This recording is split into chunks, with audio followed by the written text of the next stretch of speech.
Jelle, welcome to the football club. I've just watched you train in the goalkeepers here in Spain and something really jumped out. It was the cognitive things you've been doing with the goalkeepers. Yeah, especially after a restart day, I really prefer to train with colours and then with cognitivity to let them start to think again. And then of course they need to do always the right stuff, catching or playing, but I work a lot with that and I really enjoy it as well. White.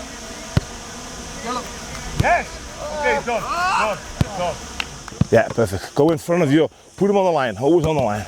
Let's roll on the line.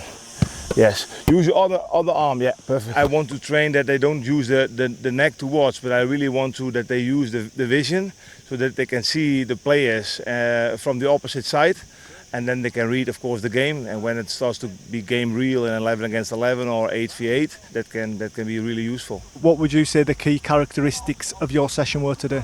Thinking. A lot of thinking overloads the brains instead of the body. That's for me really important.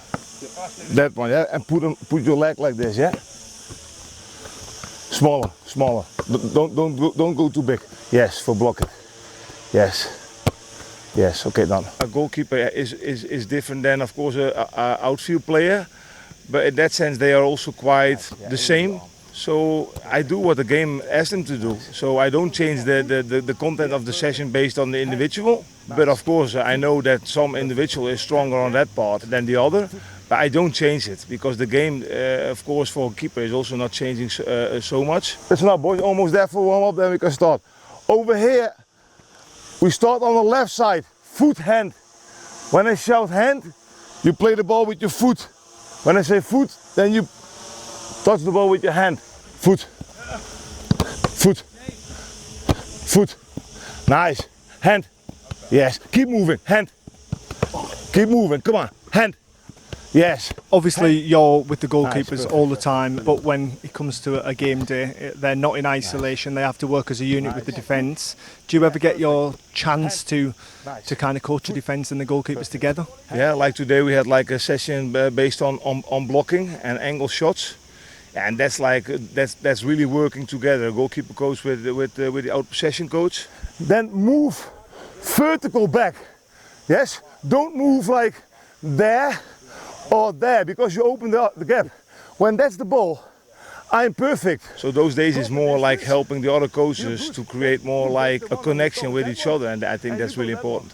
I strongly believe that we need to train only with one ball, and when that ball goes in, you're bad luck, and with that process you need to deal with. So in the past, and I did it as well when I started to be a goalkeeper coach, you work with a lot of balls, you know, like 7, 8, 9 repetitions. But now I want to work with one ball, and of course when that ball goes in, maybe they get a second ball, and then I want to see how they are reacting on that one. Silly, you start on this side.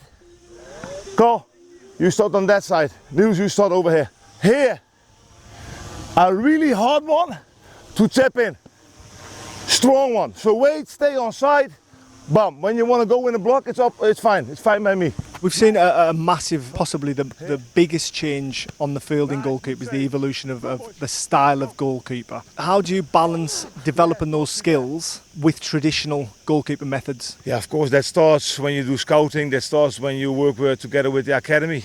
Brighton is of course the last couple of years. They also want to have like in possession strong goalkeeper. So that means you need to start with scouting. You need to develop the goalkeepers. So basically, you need to start from the academy. And that's of course a balance, you know. Is it for us important that a goalkeeper is strong with his legs? I think so. But of course, you know, the also really important thing is to keep the ball out of the net. So that balance is almost now, those days, 50-50. Catch.